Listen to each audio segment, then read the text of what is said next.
এই পিঠটা যে আছে এই পিঠটা উপর দিকে থাকবো আর হাতটি থাকবো এইভাবে। আচ্ছা আচ্ছা। তখন দেখা গেছে দীর্ঘদিন এইভাবে থাকার ফলে ওই লাশটা শক্ত হইয়া তখন এই অবস্থায় তাদেরকে পাওয়া যায়। তখন আমরা এটা উপরে তুইলা এই পরে দেখা যায় যে হয়তো রশি দেওয়া বা দেওয়া, অনেক সময় দেখা যায় যে রক জিনিস তো বেশি যাত্রা হুতা করলে দেখা গেছে ছিঁড়া যেতে পারে বা জয়েন্টগুলা হয়ে যেতে পারে। তখন আমরা ওই আমাদের প্রসেস অনুযায়ী হয়তো দেখা গেছে রশিদা টান দিয়া দুইটারে একখানো করি, বা দেখা গেছে কত সময় যেগুলা একটু ফ্রেশ থাকে ওটির আবার এই হাত কনিতে হাত দিয়া পরে জাতা দিয়া আস্তে আস্তে রক্তটারে স্বাভাবিকভাবে আইনা তারপরে সোজা করি। আর এটা আরেক ক্ষেত্রে হয় যখন দেখা গেছে ব্রেন স্ট্রোক করে হার্ট অ্যাটাক করে, যখন মানুষে যেভাবে বিছনাতে শুয়া ঘুমায় ওইভাবেই থাকে, তখন তাদের হাতগুলো আর কি একটু এদিক সেদিক শক্ত হয়ে যাওয়ার কারণে হাত পাড়ি এদিক সেদিক হয়ে থাকে। তখন আমরা একই প্রসেসে এগুলারে এই কিছুক্ষণ যাতায়াতে ধরে রাখি, তখন রগটা নরম হইয়া তখন দেখা গেছে যে একত্র করতে আমরা সক্ষম হই। আচ্ছা। তো আলামিন ভাই, ওই আপনি তো সবসময় লাশ মানে আনা নেওয়া করতেছেন, গতকালকে একটা লাশ পাইছেন। জি। এটা কি ভাই বেয়ারিশ লাশ? জি জি, এটা বেয়ারিশ। ওটা দীর্ঘদিন যাবত স্টেশনে ঘোরাফেরা করতো, ওখানের মানুষে খাওয়া দাওয়া করাইতো, কেউ জানে না যে সে কোত্থেকে আইছে বা তার নাম পরিচয় কেউই জানে না। আচ্ছা। আরেকটা জিনিস আলামিন ভাই জানি, সেটা হচ্ছে আপনার এই যে যখন আপনার লাশগুলা কাটা হয় সেক্ষেত্রে মানে বুড়ি কি সরাসরি কাটা লাগে? না না না, বুড়িতে তো কোনো রকম পড়ে না, স্পর্শই পড়ে না, কারণ বুড়িতে তো আর কোনো কাজ হয় না। ওইটাতে কোনো মানে না না না, ওইটাতে কোনো রকম ধরাই হয় না। বুঝতে পারছি। আরেকটা জিনিস আলামিন ভাই জানি, সেটা হচ্ছে অনেক লাশ তো কবর থেকে তুলছেন। জি। আপনার জীবনের প্রথম মানে কবর থেকে লাশ তোলার অভিজ্ঞতাটা একটু আমাদের সাথে শেয়ার। এই কাজটাতে তো আমি আসতেই ইচ্ছুক না, তখন যে কোনো কারণে পরিস্থিতিতে হয়তো বাবার অনেক চাপের সৃষ্টিতে আমি এই কাজে আসা। তখন দেখা গেছে বাবার সাথে কাজ করছি প্রায় মাস দেড়েকখানি।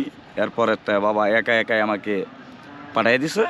পাঠিয়ে দেওয়ার বলে যে কাজ যখন আমার এটা করতে হইব, তখন মনে মনে চিন্তা করলাম যে কাজ যখন করতে হইব, মৃত্যুরে ভয় করে তো আর লাভ নাই, কারণ দুনিয়াতে আসছি একদিন চলেও যাইতে হইব, তাতে আর এই কাজের ভয় পায় লাভ নাই। তখন আল্লাহর রহমতে আর কি ওই বাবার কথা মতো কাজে লাগিয়ে পড়লাম।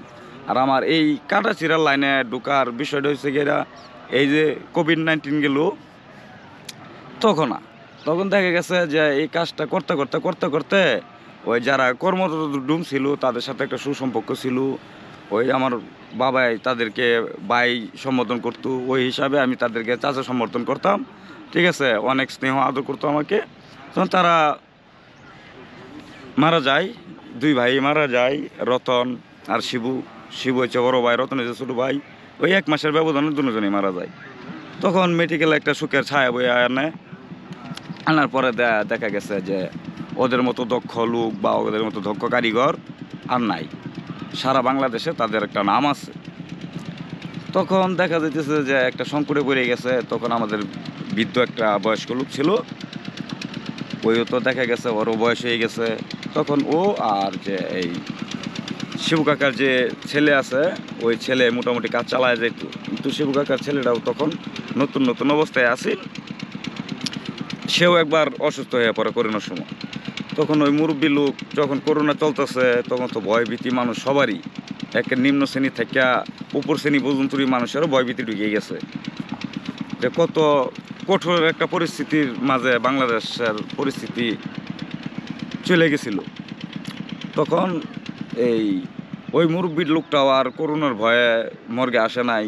ওই শিবু কাকার ছেলে যেটা এই তুহিন, সেও দীর্ঘদিন যাবত অসুস্থ হয়ে হাসপাতালে ভর্তি আছিল। তখন তো মেডিকেলের কাজ তো চালায় যেতে হইব।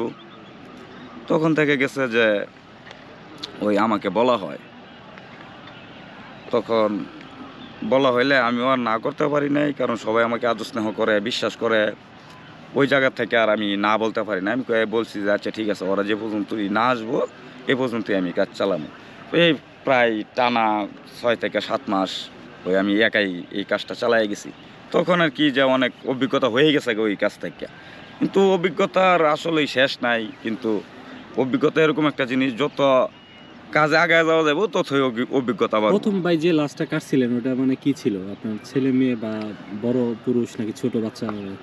না আসলে বাচ্চা তো আর এডিগুলা সবসময় পরে নাই, তখন একটা ইয়ে ছিল, ওই আমার কাজ শুরু হয়েছিল প্রায় 3টা বডি দিয়া, দুইটা। একদিনে 3টা বডি? হ্যাঁ, একদিনে 3টা বডি। এই একটা ছিল অ্যাক্সিডেন্টের, একটা ফাঁসির, আর একটা ছিল ওই হাসপাতালের বেওয়ারিশ। তো মানে এটা যখন আপনার কাটার দায়িত্ব পড়লো আপনার কাছে, এটার অনুভূতিটা? না, ওটার অনুভূতিটা তো বিষয়টা হচ্ছে যে বললাম না যে ওদের সাথে আমি তো আর এটা হুট করে গিয়ে কেটে লাই নাই। বিষয়টা তো হচ্ছে ওদের সাথে রয়েছি, দেখছি, সব কিছু নলেজে নিছি, তখন থেকে আর কি অভিজ্ঞতাটা হয়ে গেছে। এটা একটা আছে যে না আমাকে এই হুট করে বললো বা হুট করে গিয়ে কাজে লাগিয়ে বললাম, এরকম কিছু না। আমার তো এটা সবসময় যাতায়াত থাকতোই। প্রথম হয়তো তার সাথে সাথে মানে এই করা জি, লাগছে, জি। কাটা লাগছে, হ্যাঁ। এরপরে হয়তো আপনাকে ছুরি দিছে। হ্যাঁ, হ্যাঁ, এরকম কিছু। আচ্ছা।